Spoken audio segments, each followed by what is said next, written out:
அதிமுக பொதுச் செயலாளருக்கு அன்பு வணக்கம். தந்தி தொலைக்காட்சிக்கும் நேயர்களுக்கும் வணக்கம். எப்படி இருக்கீங்க? நல்லா இருக்கீங்களா? நல்லா இருக்கு சார். ஏற்கனவே ஒரு 195 தொகுதிகளை ஏற்கனவே சுற்றுப்பயணத்தில் முடிச்சிருக்கிறீங்க. இந்த லெக் ஆஃப் கேம்பெயின்ல எப்படி உணர்றீங்க மக்களுடைய வரவேற்பு ஆதரவை? இப்போ தேர்தல் அறிவிக்கப்பட்டு விட்டது. இந்த தேர்தல் அறிவிப்பில் ஒவ்வொரு கட்சியும் தங்களுடைய கருத்துக்களை மக்களிடத்தில் தெரிவிச்சிட்டு இருக்காங்க. அந்த அடிப்படையில் அனைத்து இந்திய அண்ணா திராவிட முன்னேற்ற கழக தலைமையில் அமைக்கப்பட்ட தேசிய ஜனநாயக கூட்டணியின் சார்பாக எங்களுடைய கருத்துக்களை பதிவு செஞ்சுட்டு இருக்கிறோம். போகிற இடத்துல மக்களுடைய வரவேற்பு பிரகாசமாக இருக்குது, எழுச்சி இருக்குது.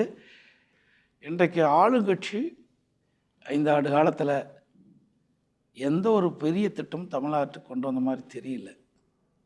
இன்றைக்கு மக்களிடத்தில் மிகப்பெரிய வெறுப்பை இந்த ஆட்சி பெற்றுவிட்டது. அதனுடைய கோபதாபங்கள் மக்களிடத்தை நேரடியாக பார்க்க முடியுது. ஓய்வெல்லாம் கிடைக்குதா ஐயா? அவ்வப்போது கிடைக்கிது. சோஷியல் மீடியாலாம் பார்ப்பீங்களா? கிடைக்கிற நேரம் கிடைக்கும்போது பார்ப்போம். ஏன்னா நாங்கள் வரும்போதே 10:11 ஆயிடுது. அதற்கு பிறகு ஏதோ ஒரு 1/2 மணி நேரம் 3/4 மணி நேரம் பார்ப்போம். உங்கள் மயிலாப்பூர் வீடியோ உங்கள் மேலே மலர் தூவின போது உங்கள் ரியாக்ஷன் வந்து ரொம்ப க்யூட்டாக இருந்ததுன்னு பார்த்தாங்க. நிறைய ட்ரெண்டிங் அதுதான். அதுக்கு நிறைய டெம்ப்ளேட் போட்டு, ஏன்னா இன்னைக்கு அரசியல் தலைவர்கள் சோஷியல் மீடியாவில் பரஸ்பரம் விமர்சிக்கப்படுறத பார்க்குறோம். இந்த மாதிரி ஒரு பாசிட்டிவ் ரியாக்ஷன்ஸ் ரொம்ப குறைவு. That one lighter note. ஏன் அதிமுகவுக்கு தமிழக மக்கள் இந்த முறை வாக்களிக்கணும்னு நினைக்கிறீங்க? கடந்த 5 ஆண்டு கால ஆட்சி திராவிட முன்னேற்ற கழக ஆட்சி, திரு ஸ்டாலின் அமைக்கப்பட்ட ஆட்சி. திராவிட முன்னேற்ற கழக தேர்தல் கொடுக்கப்பட்ட வாக்குறுதி நிறைவேற்றப்படவில்லை. 90% பண்ணியிருக்கிறதா சொல்கிறாங்களே. அப்படி இருந்தால் எதுக்கு மக்கள் வீதியில் போராடுறாங்க? மக்கள் கொதித்து போயிருக்கின்றார்கள். அனைத்து இந்திய அண்ணா திராவிட முன்னேற்ற கழக ஆட்சி ஒரு பொற்கால ஆட்சி என்று மக்களிடத்திலே இன்றைய தினம் எண்ணம் பிறந்து விட்டது. அதனால் நிச்சயமாக எங்களுடைய ஆட்சி அமையும். எல்லாரும் தேர்தல் வாக்குறுதிகளை கொடுத்தாச்சு, நீங்களும் கொடுத்துருக்கிறீங்க. அந்த வாக்குறுதிகளை விட உங்கள் வாக்குறுதிகள் ஏன் சிறந்தது? ஏன் மக்கள் அதை தேர்வு செய்யணும்? எப்பொழுதுமே பொன்மனச்செம்மல் புரட்சித் தலைவர் காலத்திலும் சரி, இதயம் புரட்சித் தலைவி அம்மாவுடைய காலத்திலும் சரி, மக்களுக்கு எது கொடுத்தா, எந்த வாக்குறுதி கொடுத்தால், எந்த திட்டத்தை கொண்டு வந்தால் அது நன்மை கிடைக்கும். அந்த அடிப்படையில் தான் எங்களுடைய தலைவருடைய வழியில் அனைத்து இந்திய அண்ணா திராவிட முன்னேற்ற கழகத்தின் சார்பாக இப்பொழுது நடைபெறுகின்ற தேர்தலுக்கு நாங்கள் வாக்குறுதி கொடுத்திருக்கின்றோம். நியாயமான வாக்குறுதி, மக்களுக்கு பயனுள்ள வாக்குறுதி. அதனால் மக்கள் நாங்கள் கொடுக்கப்பட்ட வாக்குறுதியை நம்புகிறார்கள். ஆட்சிக்கு வந்தால் எங்களுடைய வாக்குறுதியை நிறைவேற்றி தருவோம். உங்களது மட்டும் சிங்கிள் அவுட் பண்ணலை. திமுக அது வந்திருக்கு, உங்களது வந்திருக்கு, இப்போ புதுசாக வந்தவங்களதெல்லாம் வந்திருக்கு. ஆனால் எல்லாத்துலேயும் இலவசங்கள் அள்ளி திணிக்கப்பட்டிருக்கு. இது நல்ல அரசியல் பலனை கூட தரலாம். ஆனால் தமிழ்நாட்டு பொருளாதாரத்துக்கு இது நல்லதா சார்? அதாவது இந்த ஆட்சியில் திராவிட முன்னேற்ற கழக ஆட்சிக்கு வந்தவருக்கு வரி உயர்வு, விலைவாசி உயர்ந்து போச்சு. அதனால் மக்கள் பாதிக்கிறாங்க. அந்த பாதிக்கப்படுகின்ற மக்களுக்கு உதவுகின்ற விதமாகத்தான் நாங்கள் அதிமுக ஆட்சிக்கு வந்த உடனே எல்லா குடும்ப அட்டைதாரர் இருக்கின்ற அந்த குடும்ப தலைவன் வங்கியில் 10,000 ரூபா உதவித்தொகை வழங்கப்படும் என்று அறிவிச்சிருக்கிறோம். இன்றைய சூழ்நிலை விலைவாசி உயர்ந்து விட்டது. அந்த அடிப்படையில் தான் மாதந்தோறும் வழங்கப்படுகின்ற மகளிருக்கு வழங்கப்படுகின்ற, பெண்களுக்கு வழங்கப்படுகின்ற அந்த தொகை 1000லேருந்து 2000 உயர்த்தப்படும் சொன்னோம். ஆனால் இது நல்ல அணுகுமுறையா சார்? ஏன்னா நீங்கள் பல படிநிலைகளில் தமிழ்நாட்டு அரசியலை பார்த்துருக்கீங்க. ஒரு எம்எல்ஏவா, எம்பியா, அமைச்சரா, நிதி நிலைமை, இதோடைய சாதக பாதகங்கள்லாம் உங்களுக்கு நல்லா தெரியும். இன்னைக்கு தமிழ்நாட்டு நிதி நிலைமை உங்களுடைய திட்டங்கள்லாம் செயல்படுத்துறதுக்கு இடம் கொடுக்குமா? அதாவதுங்க, மக்களுக்காகத்தான் ஆட்சி, ஆட்சிக்காக மக்கள் இல்லை. மக்கள் துன்பப்படுகின்ற போது அந்த துன்பத்திலிருந்து அவளை விடுபட வேண்டும். அந்த அடிப்படையில் தான் நாங்கள் எங்களுடைய தேர்தல் வாக்குறுதியில் இதையெல்லாம் நாங்கள் அறிவிச்சிருக்கிறோம். இன்னொன்று, நிதி ஆதாரத்தை பற்றி நீங்கள் ஒரு கேள்வி எழுப்பியிருக்கிறீங்க. ஒரு வருடம் நிதி வருவாயே கிடையாது. கோவிட் காலத்தில் ஆனால் அரசாங்கத்துக்கு வருகின்ற வரி வருவாய் 1 ரூபா கூட கிடையாது ஒரு வருஷம். அப்படி இருக்கும்போது கூட ஒரு சிறப்பான ஆட்சி கொடுத்த அரசு அதிமுக அரசாங்கம். அதை கையாண்டும் கூட அதில் இருக்கக்கூடிய நம்ம நிதி சவால்கள் உங்களுக்கு பெட்டராக தெரியும். நம்ம இந்த மாதிரி திட்டங்களுக்கு செலவு பண்ணணுமா, இல்லை மூலதன திட்டங்களுக்கு செலவுகளை கூட்டணுமா? இன்னைக்கு அது குறைஞ்சிக்கிட்டே போகிறத நம்ம பார்க்குறோம் இல்லையா? நான் உங்கள் ஆட்சியை மட்டும் சொல்லலை, தமிழ்நாட்டில் இப்போ இன்னைக்கு பார்க்கும்போது குஜராத் போல மாநிலங்கள்லாம் மூலதனத்துக்கு இன்னும் கூடுதலாக செலவு செய்கிறாங்க. சதவீதத்தில் அவங்களுக்கு கூடுதலாக இருக்குது. நம்ம வளர்ச்சி திட்டங்கள் நம்ம மக்களை உயர்த்திருக்கு. ஆனால் இது பெருகும்போது அதுவும் எஃபெக்ட் ஆகிறத பார்க்குறோம். அதிமுக ஆட்சி இருக்கின்றவள மூலதன செலவுக்கு அதிகமாக செலவழித்தோம். அதுக்கு தான் கடன் தொகையை பெற்றோம். ஆனால் திமுக ஆட்சியில் வரி வருவாய் செலவு தான் அதிகமாக இருக்குது, மூலதன செலவு குறைஞ்சி போச்சு அது திமுக ஒரு ஆட்சியில். 15% உட்பட்டு தானே இருக்கு. அது இன்னும் ஃபினாமினலாக பெருக வேண்டாமா? ஒரு அரசாங்கம் தேர்ந்தெடுப்பது மக்களுடைய தேவைகளை பூர்த்தி செய்வதற்காக. அந்த அடிப்படையில் தான் இந்த அறிவிப்புகள்லாம் வெளியிட்டோம். இன்னொன்று சொன்னீங்க, நிதி ஆதாரத்தை நிச்சயமாக பெருக்குவோம். அதற்கு உண்டான வழிமுறைகள்லாம் எங்களிடத்தில் இருக்கின்றது. ஆகவே நிதி ஒரு பொருட்டல்ல, நிதி தேவை. அதை எப்படி பெருக்க வேண்டும் என்பது எங்களுடைய நிபுணர்கள் மூலமாக நிச்சயமாக நிதி ஆதாரத்தை பெருக்கி தேவையான வளர்ச்சி திட்டங்களை தமிழகத்தில் நடைமுறைப்படுத்தும். எப்படி செய்ய முடியும்? மாநிலங்களுக்கு கன்ஸ்ட்ரெயின்ஸ் இருக்கு இல்லையா? மத்திய அரசுலேருந்து பிறதுலையும் சவால்கள் இருக்கு. அதை நீங்கள் உள்ளேருந்து பார்த்துருக்கீங்க, உங்களுக்கு எல்லாரையோட ஒரு பெட்டர் வியூ இருக்கும். பட் இன்னைக்கு 10,000 புதுசாக ஃப்ரிட்ஜ் வேற வந்திருக்கு. இதெல்லாம் ஒரு பெரிய சுமையை அமைஞ்சிடாது சார்? நான் ஏற்கனவே உங்களுக்கு தெளிவுபடுத்தினேன். ₹1 வருவாய் இல்லாமல் ஆட்சி செஞ்சுட்டுமே. வருவாய் இல்லாமல் ஆட்சி செய்த அரசாங்கம் அதிமுக அரசாங்கம் தான். கோவிட் காலத்தில். ஆமாம், கோவிட்டுக்கு 40,000 கோடி செலவு. இப்படி இருக்கின்ற போது ஒரு திறமையான ஆட்சி கொடுத்தது அதிமுக அரசாங்கம். அது மட்டும் இல்லை, இப்பொழுது வருவாய் உயர்ந்து விட்டது, வருவாய் கூடுதலாக வருது. அதன் மூலமாக இந்த திட்டங்களை நிறைவேற்ற முடியும். புதிய வளர்ச்சி திட்டங்கள் தமிழகத்தில் கொண்டு வர முடியும். ஃப்ரிட்ஜு கவர்ச்சி இலவசம் நல்ல திட்டமா? இந்த இந்திய திருநாட்டில் பிறந்தவர்கள் அத்தனை பேரும் அனைத்து வசதியும் பெற வேண்டும்.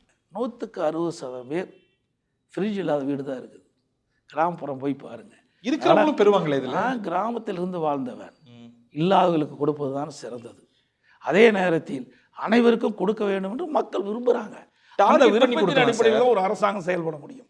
டார்கெட் பண்ணி கொடுக்கலாம். என் வீட்டுக்கோ என் பக்கத்து வீட்டுக்கோ அது தேவையில்லாத, இல்லாட்டி அரசுக்கு சுமை கொடுக்கக்கூடிய இலவசம். மக்களுடைய எண்ணம் அப்படி இருக்காது. நான் ஏற்கனவே சொன்னேன், மக்களுடைய எண்ணத்தை இப்படி அரசாங்கம் இருந்தால் தான் அந்த அரசாங்கம் முழுமையான அரசாங்கமாக இருக்கும்.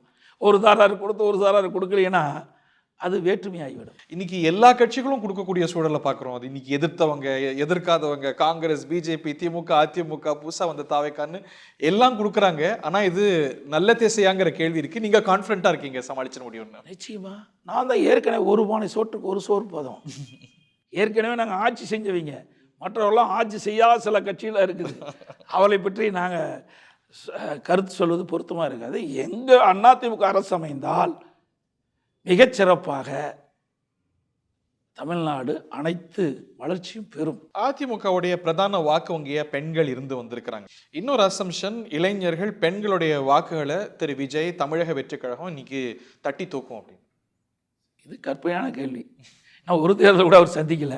அவர் என்ன வாக்கு வங்கி என்பது தேர்தல் முடிஞ்ச பிறகு தான் தெரியும். பெரும் கூட்டம் கூடுதே சார். கூட்டம்லாம் வாக்காக மாறாது.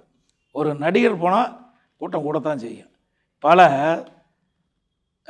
விளம்பரத்திற்காக புதிய புதிய ஜவுளி ஷோரூம் திறக்கிறாங்க. அப்போ திரைப்பட நடிகர்களை அழைச்சிட்டு போகிறாங்க. அப்போ பார்த்தீங்கன்னா கூட்டம் ஏராளமாக இருக்கும். அதனால் அந்த கடையில் அதிகமாக விற்பனை ஆகும்னு சொல்ல முடியாது. அந்த பார்ப்பதற்கு தான் வராங்களே ஒழிய அந்த கூட்டம் ஓட்டாக மாறுதான்னு தேர்தல் முடிஞ்ச பிறகு தான் பார்க்க முடியும். ஒன்று டிவிக்கே, இன்னொன்று டிஎம்கேன்னு தொடர்ந்து சொல்கிறாரு அவர். அது அவருடைய விருப்பம்.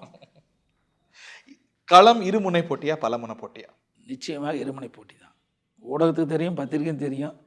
நீ வேணுன்னே என்கிட்ட கேட்டு அந்த பதிலை பெறத்துக்கு சொல்கிறீங்க. அதிமுகவை பொறுத்த வரைக்கும் மிக ஒரு வலிமையான இயக்கம்னா அதிமுக இயக்கம். நான் ஏற்கனவே குறிப்பிட்டேன், பொன் விழா கண்ட கட்சி. தமிழகத்தில் 31 ஆண்டு காலம் ஆட்சி புரிந்து இந்தியாவிலேயே ஒரு முதன்மை மாநிலம் என்ற பெயர் பெறுகின்ற அளவுக்கு பல திட்டங்களை கொண்டு வந்து நடைமுறைப்படுத்தி சாதிச்சிருக்குது. அதன் அடிப்படையில் அதிமுக நிச்சயம் வெற்றி பெறும். அதிமுகவுக்கும் திமுகவும் தான் இடையே போட்டி. அவர் திரு விஜய் வந்திருக்கிறார், அவர் என்ன எஃபெக்ட் பண்ண போறாருங்கிறது தான் எல்லாம் உற்று கவனிக்கிறாங்க. அவங்க பிரதானமாக பிரிக்கிறது உங்கள் வாக்காக இருக்கும்னு நினைக்கிறீங்களா, திமுக வாக்காக இருக்கும்னு நினைக்கிறீங்களா? உங்கள் கணிப்பில் பார்வையில் அது எப்படின்னு என்ன ஜோசியமாக சொல்ல முடியும்? அதாவது ஒவ்வொரு கட்சிக்கும் ஒரு குறிப்பிட்ட வாக்கு வங்கி, அந்த வாக்கு வங்கி எவராலும் பெற முடியாது. அந்த கட்சிக்கு ஒரு நிலையானது. அதிமுகனா அதிமுக ஒரு நிலையானது. நடுநிலையாளர்கள்லாம் அப்பப்போ அந்த டிசிஷன் எடுப்பாங்க, முடிவு செய்வாங்க. அவரால் கவரப்படலன்னு நினைக்கிறீங்களா? நிச்சயமாக கிடையாது. என்ன செஞ்சுருக்கிறாரு கவலைப்படுறதுக்கு? ஒன்றுமே செய்யலையே. செஞ்சதால வந்து கவர முடியும். ஒரு ஆட்சி வருவதற்கு காரணம் இந்த மக்களிடத்தில் ஏற்கனவே அவர்களுடைய செயல்பாடை பார்ப்பாங்க. யார் ஆட்சிக்கு வந்தால் ஒரு நல்ல நிர்வாகத்தை கொடுப்பாங்க.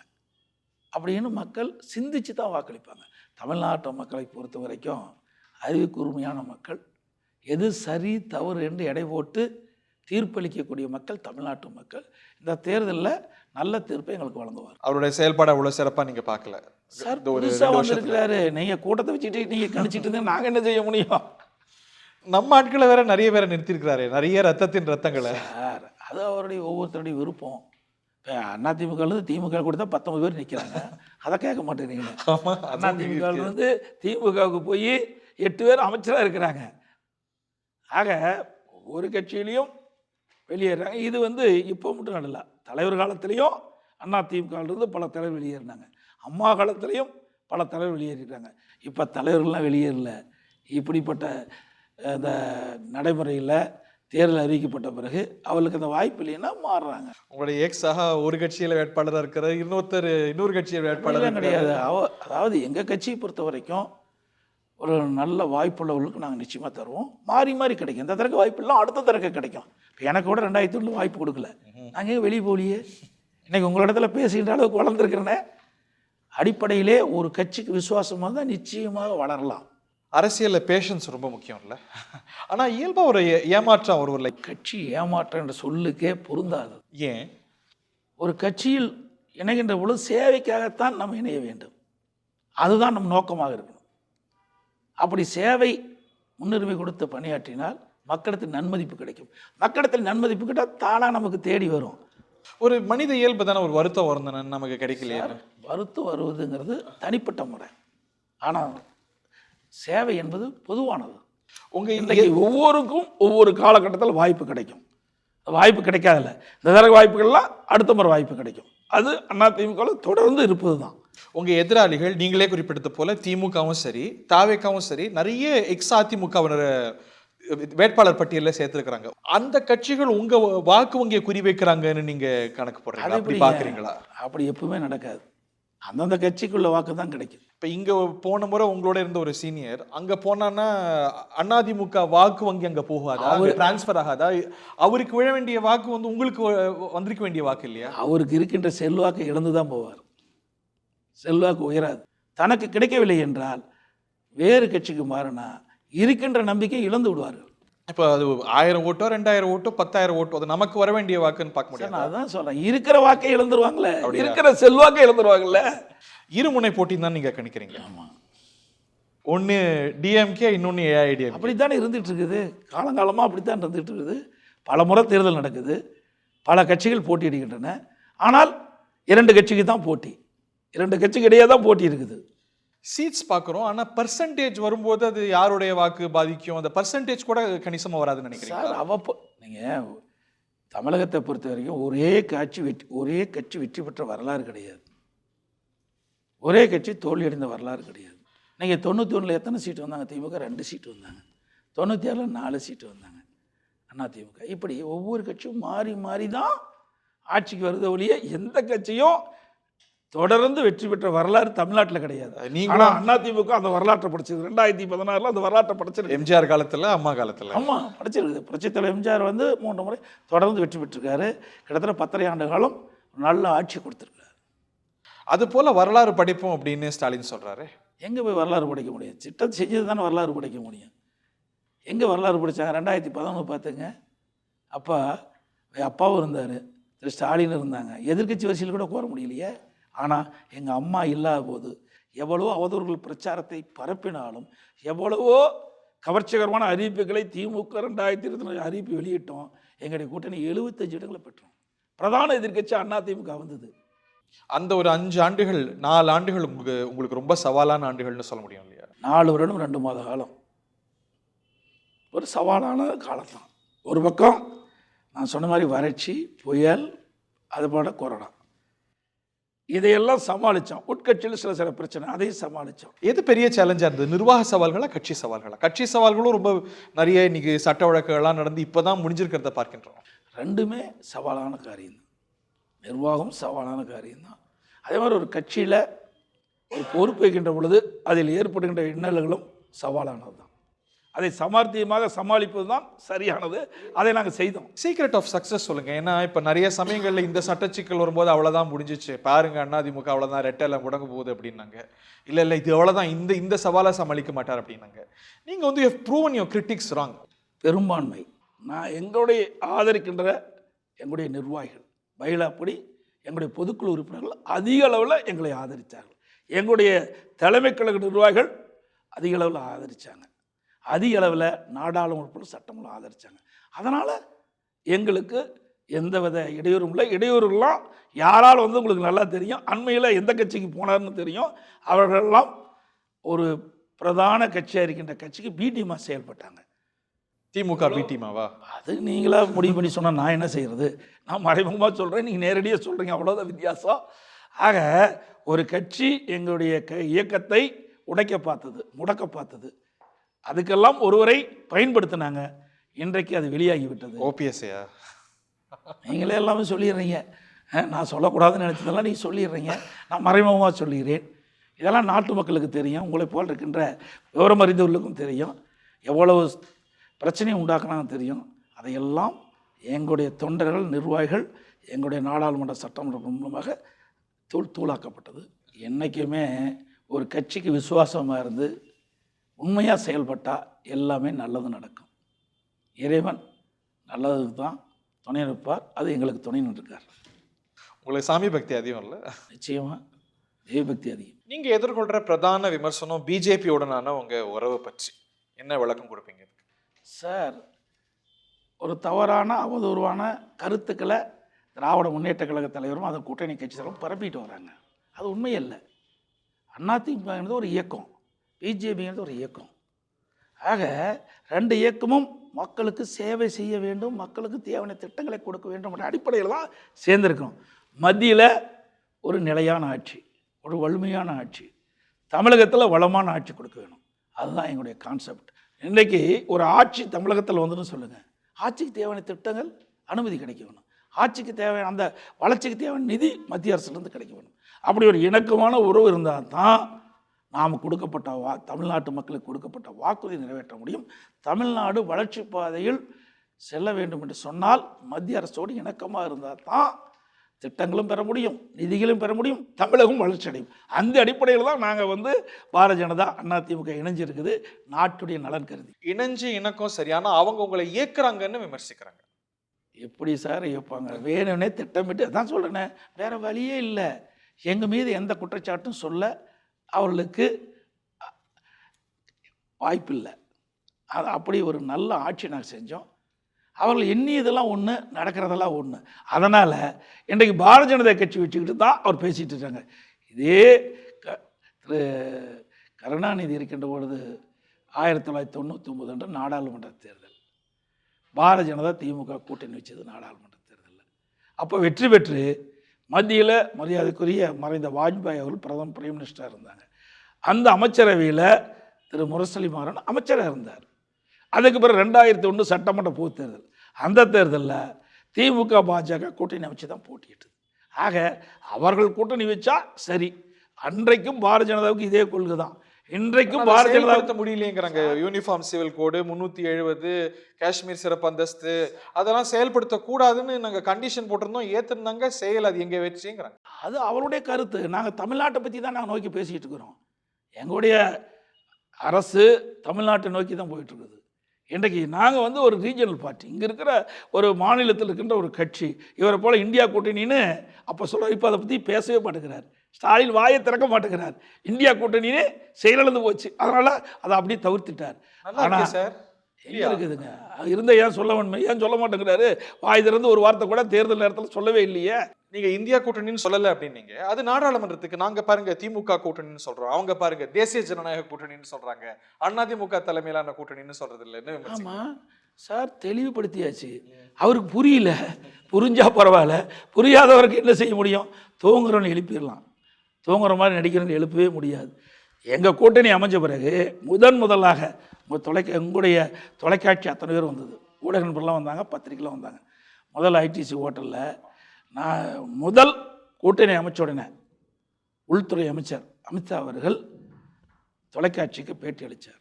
அப்போ தெளிவாக குறிப்பிட்டாங்க, எங்கள் கூட்டணிக்கு தலைமை தாங்குவது அனைத்து இந்திய அண்ணா திராவிட முன்னேற்ற கழகம். அனைத்து இந்திய அண்ணா திராவிட முன்னேற்ற கழகம் ஆட்சி அமைக்கும். எங்களுடைய கூட்டணியுடைய முதலமைச்சர் வேட்பாளர் இபிஎஸ் தெளிவாக சொல்லியாச்சு. இப்போ ஸ்டாலின் என்ன சொல்கிறார், திரு ஸ்டாலின் அவர்கள் என்ன சொல்கிறாரு, தமிழ்நாட்டுக்கும் டெல்லி என்டிஏக்குங்கிறார். இப்போ நடக்கிற தேர்தல் எங்கே? தமிழ்நாட்டில் நடக்குது. எங்கள் கூட்டணியுடைய அறிவிப்பு என்ன? அதிமுக தான் ஆட்சி அமைக்கும்.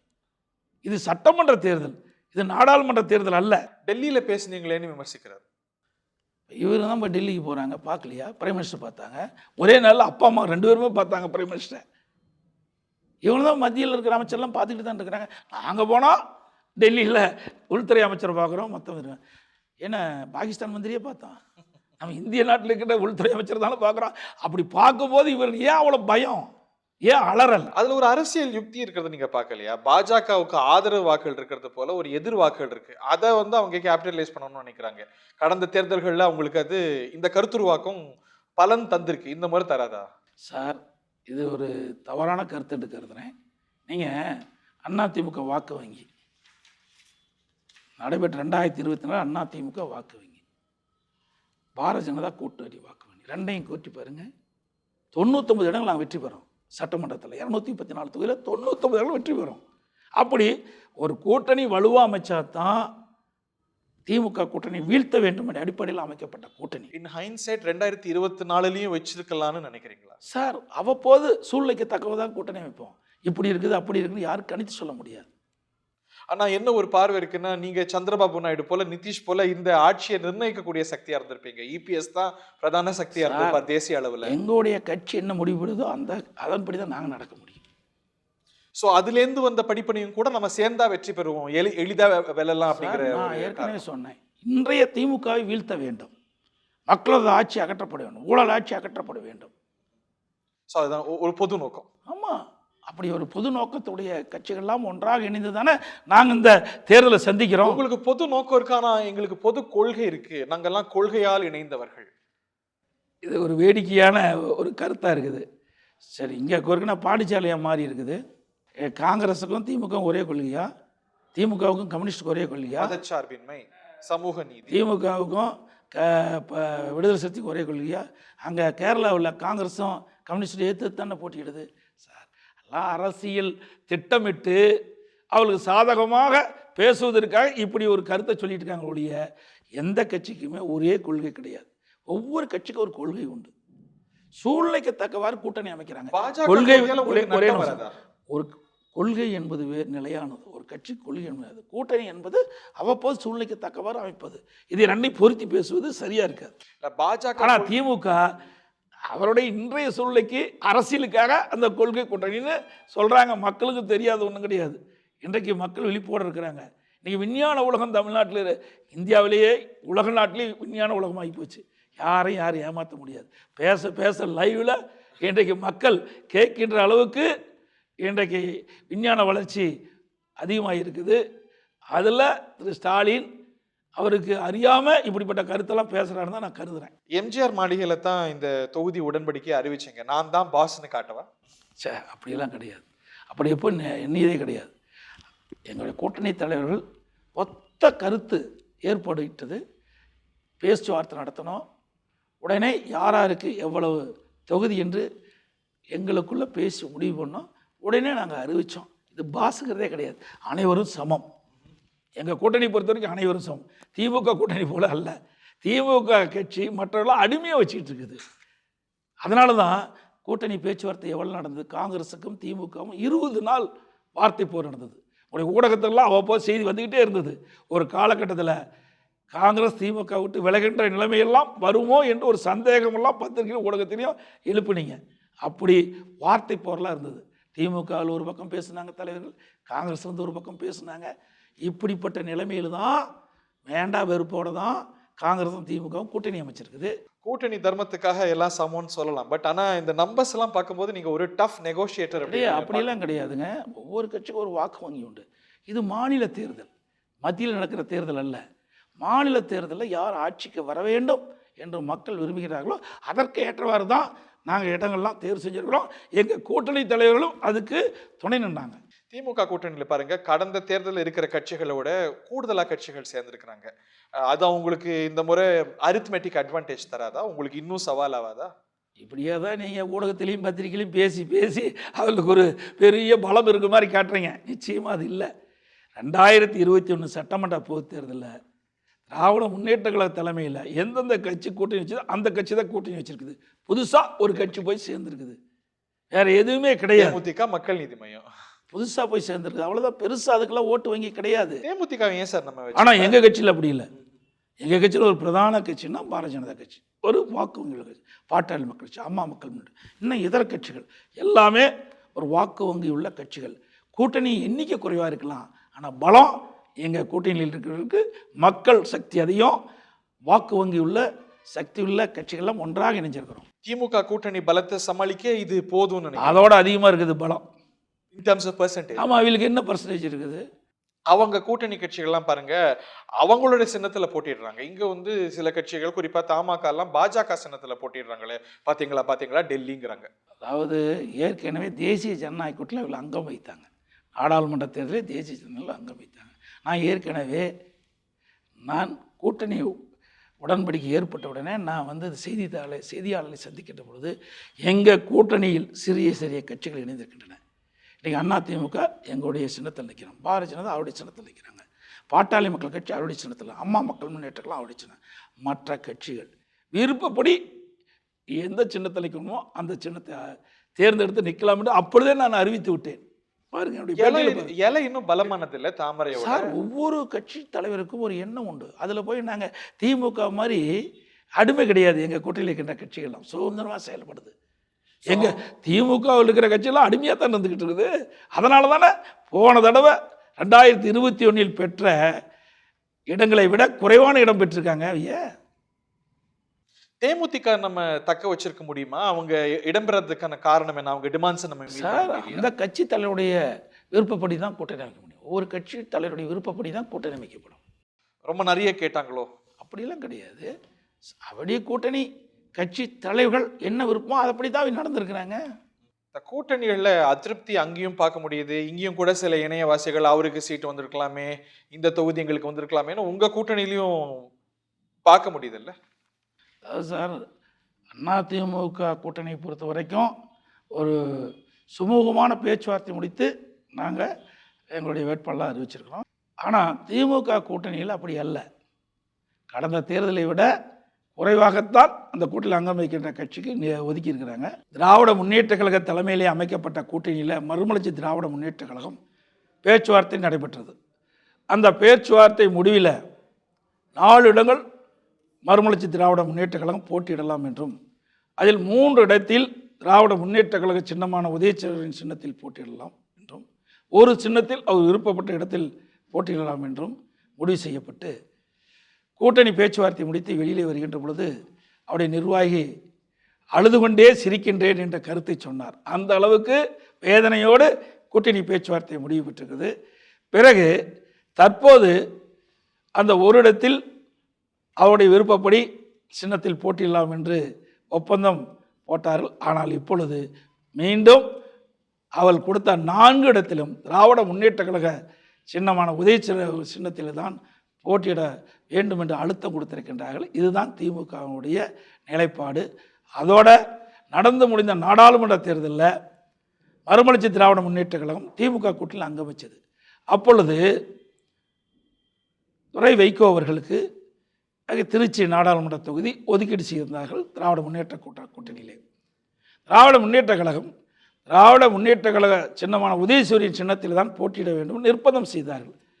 அப்பொழுது அங்கே ஒரு ஆலோசனை கூட்டம் நடைபெற்றது, தேர்தல் ஆலோசனை கூட்டம் நடைபெற்றது. அந்த ஆலோசனை கூட்டத்தில் துரை வைகோ அழுது கொண்டே பேசினார்.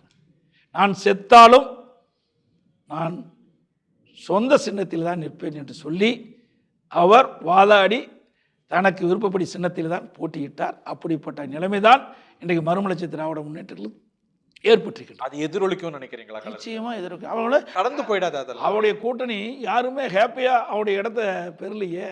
இங்கே எல்லாரும் ஹாப்பி அண்ணாச்சியோ. ஆமாம், அன்றைக்கி திருமாவளவன் மரியாதைக்குரிய விடுதலை சிறுத்தை கட்சியுடைய தலைவர் சொன்னார், இன்றைக்கி பேச்சுவார்த்தை என்று அதிக நாட்கள் நடந்துட்டுது. அதனால் நாங்கள் வேகமாக வேட்பாளர் அறிவிக்க வேண்டிய சூழ்நிலைக்கு தள்ளப்பட்டோம் அப்படின்னு ஒரு கருத்து சொல்லியிருக்காரு. அது மனவேதனையில தான் அந்த கருத்து வெளியில் வருது. வீட்டுக்கு வீடு வாசப்படியில நம்ம அணியில கூட இணையத்தில் அங்கங்க பார்க்க முடியுது. அந்த சீட்டு நமக்கு வந்திருக்கலாம், இந்த சீட்டு நமக்கு வந்திருக்கலாம். எங்கள் கூட்டணி தொடர்ந்து அமைக்கல. எப்பொழுதும் நாங்கள் ஒரு கூட்டணி அமைச்சிருக்கிறோம். ஆனால் திமுக அப்படி இல்லை. எப்பொழுது பார்த்தாலும் ஸ்டாலின் அவர்கள் குறிப்பிடுகிறார், எங்கள் கூட்டணி 10 ஆண்டு காலம் தொடர்ந்து வலிமையாக இருக்குதுன்னு. அப்படி வலிமையாக இருக்கின்ற கட்சிக்கு குறைந்த இடங்களை தான் கொடுத்துருக்குறாங்க. கடந்து போயிடாத எலெக்ஷன்ல எதிரொலிக்கும் அது. ஒரு கட்சியினுடைய தலைவர் தேவையான இடங்களை பெற்றால் தான் அந்த கட்சியுடைய நிர்வாகி தொண்டர்கள் மதிப்பு கிடைக்கும். ஆனால் கடந்த தேர்தலை விட குறைவான இடங்களை பெறுகின்ற பொழுது அந்த கட்சியுடைய நிர்வாகிகள் தொண்டரிடத்திலே ஒரு மன உளைச்சல் ஏற்படும். ஆக அவருடைய வெற்றி பாதிக்கும். நம்ம அலையன்ஸ்ல எல்லாரும் ஹாப்பியா இருக்கிறாங்களா? நிச்சயமா எல்லாருக்கும் நிறைவு இருக்கா? நிறைவோடு தான் நாங்கள் பேச்சுவார்த்தை முடிச்சிருக்கிறோம். தேசிய கட்சிகள் பாருங்க லிஸ்ட்டை வெளியிடறதுக்கு ரொம்ப தாமதப்படுத்துறாங்க. நீ அவர்களுக்கு தான் கேள்வி கேட்கணும். அந்த கேள்வியை தேசிய கட்சிகள் ரெண்டுத்திலும் நம்ம பார்க்கின்றோம். வாக்கு பிரியாதுன்னு நினைக்கிறீங்களா? சிலர் புதுசா களம் இறங்கி இருக்கிறாங்க, ராம்தாஸ் எல்லாம் இருக்கிறார், அதெல்லாம் வாக்கு நமக்கு பிரியாதுன்னு நினைக்கிறீங்களா? வாக்கு வங்கி அப்படியே இருக்குமா? தற்போது இருக்கின்ற சூழ்நிலை தமிழகத்திலே ஊழல் ஆட்சி அகற்றப்பட வேண்டும், மக்கள் விரோத ஆட்சி அகற்றப்பட வேண்டும் என்று மக்கள் முடிவு செய்து விட்டார்கள். ஆல்டர்னேட்டிவா அதிமுக தான் இருக்குது. அதிமுக தான் அந்த வாக்குல பெற முடியும். ஆப்வியஸ் ஆல்டர்னேட்டிவ் நீங்க தான் நினைக்கிறீங்க. நிச்சயமா இந்த முறை மாறி சதவீதமா வாக்கா புதிய கொஞ்சம் கொஞ்சம் அந்தந்த கட்சிக்கு போகும், இல்லைன்னு நம்ம சொல்ல முடியாது. ஆனா பெரும்பான்மையான வாக்குகள் எங்கள் தரப்பு தான் கிடைக்கும், எங்க கூட்டணிக்கு தான் கிடைக்கும். மாற்றாந்தோட்டத்து மல்லிகைக்கும் மனம் உண்டு. திமுக உடைய செயல்பாட்டில் உங்களுக்கு பிடிச்ச விஷயம்? எந்த விஷயமே பிடிக்கலையே. பிடிச்சிருந்தா தானே அவன் சும்மா காலத்தை 4 ஆண்டு 5 ஆண்டு காலம் விரைவு செய்து விட்டார். ஒரு நல்ல எதிர்காலம் சிறப்பாக இருக்கும்போது அதிமுக ஆட்சி போயிட்டு இருந்தது. சிறப்பாக நாங்கள் செயல்பட்டுக்கிட்டு இருந்தோம். எல்லா திட்டமும் கொண்டு வந்துக்கிட்டு இருந்தோம். மக்களுக்கு நிறைய திட்டங்களை கொடுத்த ஆட்சி. இந்த மாவட்டம் கூட இப்போ பேசிட்டுங்கள புதிய மாவட்டத்தை உருவாக்கி தந்தோம். திருப்பத்தூரில் இருக்கும். திருப்பத்தூர் மாவட்டத்தை புதுசாக ராணி மாவட்டத்தை உருவாக்கி தந்தோம். நிறைய 6 மாவட்டங்களை உருவாக்கி 11 அரசு மருத்துவர்களை கொண்டு வந்து சாதனை படிச்சு 6 சட்டக்கல்லூரியை கொடுத்தோம். நிறைய கலை மற்றும் அறிவியல் கல்லூரி கொடுத்தோம். பாலிடெக்னிக் கல்லூரி, விவசாயிகள் பயனளிக்கக்கூடிய கால்நடை பூங்கா, நிறைய பாலங்கள் கட்டி கொடுத்தோம். தடுப்பணைகள் கொடுத்தோம். குடிமராமத்து திட்டத்தை கொடுத்தோம். அதை விட 7.5% உள்ளிட ஒதுக்கீடை கொண்டு வந்து கிராமத்திலிருந்து நகரம் வரை அரசு பள்ளி படிக்கிற மாணவர்களுக்கு மருத்துவக் கல்வி கிடைப்பதற்கு நல்ல வாய்ப்பை ஏற்படுத்தி கொடுத்தோம். நல்ல பள்ளிகள் நிறைய பள்ளிகளை திறந்தோம். திமுக ஆட்சி மேல்நிலை பள்ளிகளை 200 மூடிட்டாங்க. அதிமுக ஆட்சியில் திறந்தோம் பள்ளிகளை, திமுக ஆட்சியில் மூடப்பட்டது. அனைத்து இந்திய அண்ணா திராவிட முன்னேற்ற கழகம் ஆட்சியை கட்டும் பொழுது பல துறைகளில் சிறப்பாக செயல்பட்டு தேசிய விருதுகளை பெற்றுக்கிறோம். சார் இப்போ கூட ரெட்டை இலக்கத்தில் பொருளாதாரம் வளருது சார். நம்ம எல்லாமே மோசம் சொல்ல முடியுமா சார்? எல்லாத்துலேயுமே குறை நிறைகள் இருக்க தானே செய்யும். ரெட்டை இலக்கில் நீங்கள் வளர்ச்சினீங்க, எப்படி உடனடியாக வளர்ச்சி பெற முடியும்? இவர்கள் உலக முதலீட்டாளர் மாநாட்டை நடத்த உடனே எந்த தொழிலும் துவங்க முடியாது. 1179 புரிந்துணர்வு ஒப்பந்தங்கள் போடப்பட்டதாகவும் 15 லட்சம் கோடி இலக்கு தொழில் முதலீட்டு ஏற்கப்பட்டதாகவும் 35 லட்சம் பேருக்கு வேலை கிடைத்ததான்னு முதலமைச்சர் சொல்கிறார். ஒரு புரிந்துணர்வு ஒப்பந்தம் போட்டது அனைத்துமே நடைமுறைக்கு வர்றது சரித்திரம் கிடையாது. புரிந்துணர்வு ஒப்பந்தம் போட்ட பிறகு அதுக்கு முதல் கட்ட பணி நிலங்களை கையெழுத்துப்படும். பிறகு மத்திய அரசுக்கு ஏதாவது அனுமதி பெற வேண்டும், இல்லை மாநில அரசுக்கு அனுமதி பெறணும். பிறகு கட்டமைப்பை ஏற்படுத்த வேண்டும். அதுக்கு தேவை நிதி ஆதாரத்தை பெருக்கி கட்டமைப்பை ஏற்படுத்தணும். ஒரு பெரிய நிறுவனம், பெரிய தொழிற்சாலை உருவாக்க வேண்டும் என்றால் 3 வருஷம் 4 வருஷம் ஆகுங்க. இவ்வளோ அறிவித்த உடனே தொழில் வளர்ச்சாங்க. இப்படியெல்லாம் வரல. மாண்புமிகு அம்மா இருக்கின்ற பொழுது 2015ஆம் ஆண்டே உலக முதலீட்டாளர் மாநாட்டை நடத்தி 2,42,000 கோடி தொழில் முதலில் ஈர்க்கப்பட்டு 74 புரிந்துணர்வு ஒப்பந்தங்களை போட்டு அந்த புரிந்துணர்வு ஒப்பந்தங்களின் அடிப்படையில் தான் புதிய தொழில் உருவாகி உற்பத்தி பெருக்கப்பட்டது. அதே வழியில் அம்மாவுடைய அரசு 2019 ஜனவரி மாதம் தொழில் முதலீட்டு மாநாட்டை சென்னையில் நடத்தி 3,05,000 கோடி தொழில் முதலீட்டு ஈர்க்கப்பட்டு 304 புரிந்துணர்வு ஒப்பந்தங்கள் போடப்பட்டு அதன் மூலமாக புதிய தொழிற்சாலைகள் அதனால தான் உற்பத்தி அதிகமாக ஒழிய இந்த ஆட்சி வந்த உடனே உற்பத்தி அதிகம் இல்லை. இன்னொன்று பிரதான தொழில், அது முதன்மையான தொழில் என்பது வேளாண்மை தொழில். அதில் இந்த அரசு 3.5 தான் சாட்சி இருக்குது. அதில் தான் கிட்டத்தட்ட 60% மேலே பயன்படுறாங்க. முதன்மையான தொழில் என்பது வேளாண்மை தொழில். இந்த பொருளாதார வளர்ச்சியில் அதில் பின்தங்கி இருக்குது. அதிமுக ஆட்சியில் சராசரி 5.5% வேளாண்மையில் இருந்தது. இது அதிமுக ஆட்சியில் கட்டமைக்கப்பட்டு புதிய தொழில் தொடங்கிய காரணத்தினால உற்பத்தி பெருகி அந்த இலக்கு தான் இவங்க சொல்கிறாங்க. ஆனால் 21, 22 பாருங்கள், 22, 23 பாருங்கள், 23, 24 பாருங்கள், அப்போ இந்த வளர்ச்சி எட்டலையே, 10க்கு கீழே தானே இருந்தது. இன்றைக்கு இந்திய அளவில் பார்க்கும்போது தமிழகத்தில் எப்பவுமே பொருளாதார வளர்ச்சி கூடிதான் இருக்கும். எங்க புரிந்துணர்வு ஒப்பந்தம் போட்டு எத்தனை தொழில் வந்திருக்குது? பெரிய தொழில் எதுவுமே வந்ததா இல்லை. 21, 22 வரல, இப்போ வருதுன்னா இவங்களுக்கும் பங்களிப்பு இருக்கும் தானே சார்? ஒரு குறிப்பிட்ட அளவு தான் பங்கு இருக்குது, முழுசாக இவர்களுக்கு என்று சொல்ல முடியாது. ஏற்கனவே இருந்த அரசாங்கம் அந்த புரிந்துணர்வு ஒப்பந்தத்தின் அடிப்படையில் புதிய தொழிற்சாலைகள் உருவாக்கி அதன் மூலமாக உற்பத்தி பெருக்கி அந்த இலக்கு தான் இப்போ குறிப்பிடுறாங்க. சட்டம் ஒழுங்கை பற்றி நீங்க திருப்பியே சொல்லிட்டு இருக்கிறீங்க. அதோடைய சராசரி கணக்கு அப்படின்னு பார்த்தா எல்லா ஆட்சிகள்லயும் ஒரே மாதிரி தானே இருக்கு. கடனும் கூட விமர்சிக்கப்படுது. அந்த சராசரியும் எல்லா காலத்திலயும் ஒரே மாதிரி தான் இருக்கு. தமிழ்நாடுல, இந்தியாவில், உலக அளவில் குற்றங்கள் நடைபெறுவது இயற்கை. ஆனால் குற்றங்கள் அதிகரித்தது திமுக ஆட்சியில் தான். இன்றைக்கி அண்மையில் சமூகத்துறை அமைச்சர் தூத்துக்குடியில் பேசுகிறாங்க. 6999 போக்சோ வழக்குகள் பதிவு செய்யப்பட்டதாக சொல்கிறாங்க இந்த ஆட்சியில்.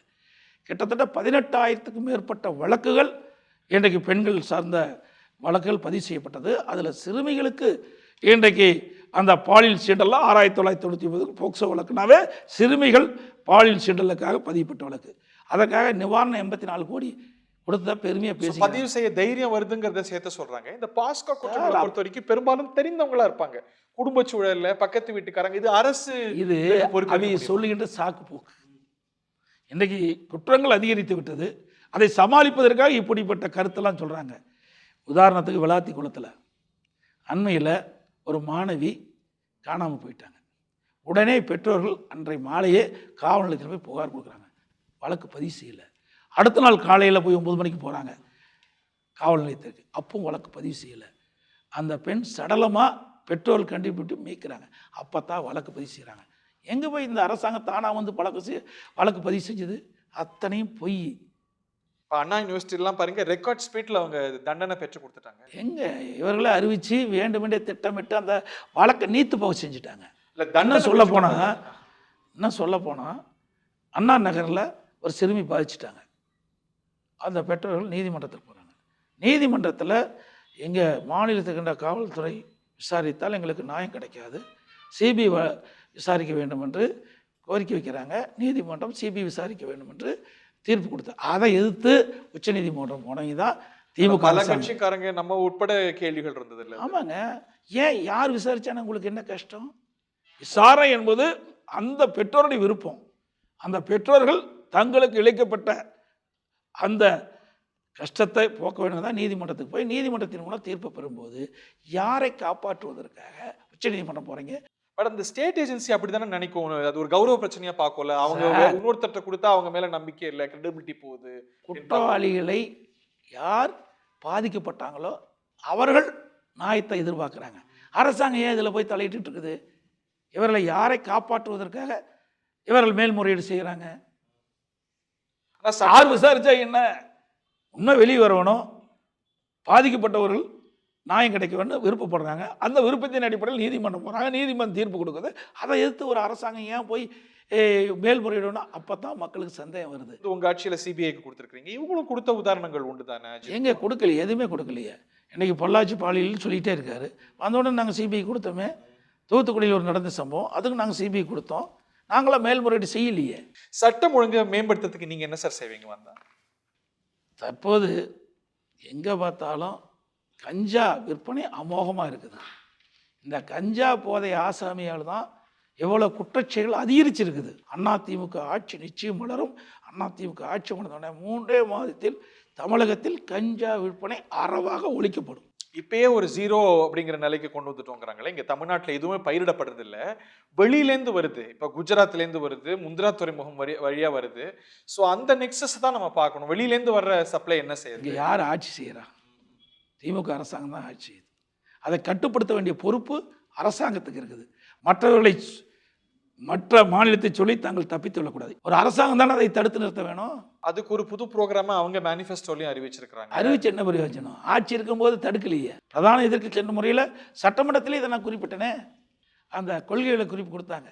அதில் 20வது பக்கத்தில் 2வது பெறால குறிப்பிட்டிருக்காங்க, பள்ளிக்கரியில் கல்லூரிக்கரியில் 2348 பேர் கஞ்சா வைத்திருந்தா கண்டுபிடிக்கப்பட்டது.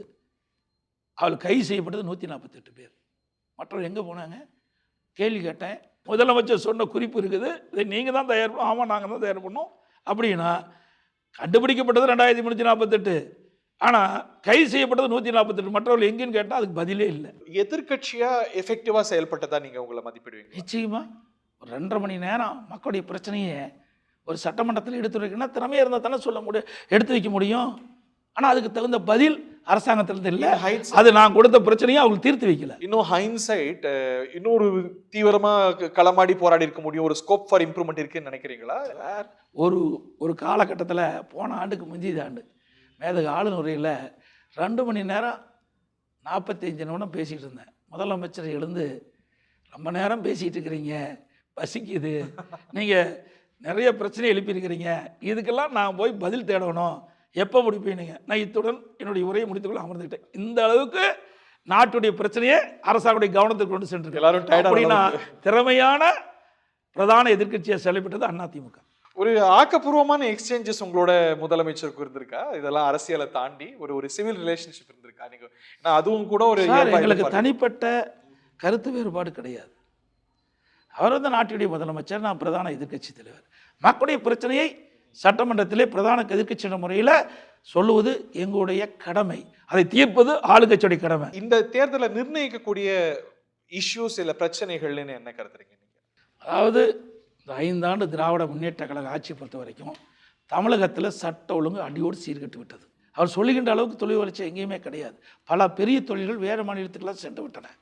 அதுபோல் விலைவாசி விண்ணை முட்டுகின்ற அளவுக்கு உயர்ந்து விட்டது. இதையெல்லாம் மக்களுக்கு ஏற்படுகின்ற பிரச்சனை.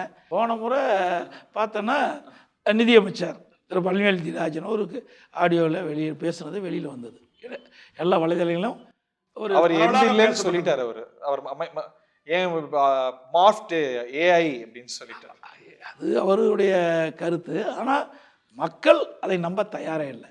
அது உண்மையான வலைதளங்கள் வந்த செய்தி தான் மக்கள் கருதுறாங்க. அதை பற்றி முதலமைச்சர் எந்த கருத்தும் சொல்லலை. அவர் சொல்லியிருந்தாரு, அமைச்சராக வச்சிருக்கிறாரு. அது அவருடைய விருப்பம், நாங்கள் எப்படி தலையிட முடியும்? அதோட இப்போ அண்மையில் 2 நாட்களாக புயலை கிளப்பிட்டு இருக்குது. திரு ராசா அவர்கள் ஒரு பேசிய வீடியோ இப்போ இணையதளத்தில் வைரலாக பரவி இருக்குது. அந்த கட்சியில் ஒரு உச்சக்கட்ட மோதலே ஏற்பட்டுவதாக எனக்கு கிடைத்த செய்தி. அப்படியே இதனாலயா? அப்படித்தான் செய்தி. பழைய ஆடியோ மாதிரி தான் தெரியுது. அவர் தான். அது எந்த ஆடியோ இருந்தாலும் உண்மை செய்தி தானே அது. எந்த நேரத்தில் வந்தாலும், எந்த நேரத்தில் வெளியில் வந்தாலும் அப்பொழுது அதிலே புகைந்து கொண்டிருப்பதிலிருந்து ஏற்றுக்கொள்ள வேண்டியது தானே. இந்த ட்ரெண்ட் சரியா? இப்போ நம்ம 2 கேம்ப்லையும் பார்க்குறோம். இங்கே கூட திரு பொன்னையன் பேசியதா ஒரு ஆடியோ வந்தது, இங்கே ஒரு off the record conversation. Ponnaiyan பெருசாக எதுவும் பேசுன மாதிரி இல்லையே. ஆனால் இது ஒரு ட்ரெண்ட் ஆகுது இல்லை? இந்த விஷயம் வேற, அந்த விஷயம் வேற. இவர் பேசின கருத்துக்கும் அந்த பேசின கருத்துக்கும் இணைச்சு பார்க்கக்கூடாது. இன்றைக்கு என்ன வந்திருக்குது, அதுக்காக ஒரு தவறு செய்யணும், அவர் தவறு செஞ்சிட்டார், இவர் அதை பார்க்கக்கூடாது. இன்னைக்கு பொறுப்பில் இருக்கிறார். இன்னைக்கு திராவிட முன்னேற்ற கழகத்தில் ஒரு துணை பொதுச்செயலாளர் பொறுப்பு இருக்கார். ஒரு நாடாளுமன்ற உறுப்பினராக இருந்தவர்.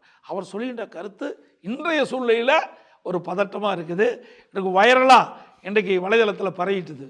இறுதி சுற்றில் இருக்கும். சில பேர்கள் படிக்கிறேன், அரசியல் தலைவர்கள் தான்.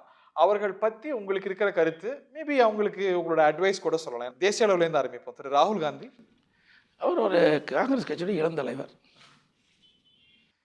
பிரதமர் மோடி, அவர் தன்னலம் மற்றாமல் சேவை செய்யக்கூடியவர். இந்திய நாட்டுடைய பெருமை உலகத்துக்கு பறைசாற்றக்கூடியவர். உள்துறை அமைச்சர் அமித்ஷா, எந்த முடிவு எடுத்தாலும் திடமான முடிவு எடுக்கக்கூடிய ஆற்றல் மிக்க தலைவர். திரு மு.க. ஸ்டாலின், வாரிசுடைய பதாமகன். திரு தொல் திருமாவளவன், ஒரு காலத்தில் பட்டியலின மக்களுக்கு தலைவராக இருந்தார். இன்னைக்கு சார் ஒரு கட்சியுடைய தலைவராக இருக்கார். திரு வைகோ, ஒரு காலத்தில் திராவிட முன்னேற்ற கழகத்தை எதிர்த்து வெளியேறியவர். இன்றைய தினம் திமுகவிடம் சரணடைந்து விட்டார். திரு ஓ பன்னீர்செல்வம், கேட்க வேண்டிய விஷயமே இல்லை. கேட்க வேண்டிய விஷயமே இல்லையா? கடந்துட்டீங்களா? அது கடந்து போய் அவர் கடந்து போய்விட்டார். நிகழ்ச்சியோட இறுதி பகுதிக்கு வந்துட்டோம். நேரத்துக்கு ரொம்ப நன்றி sir. Thank you very much sir. வணக்கம் சார்.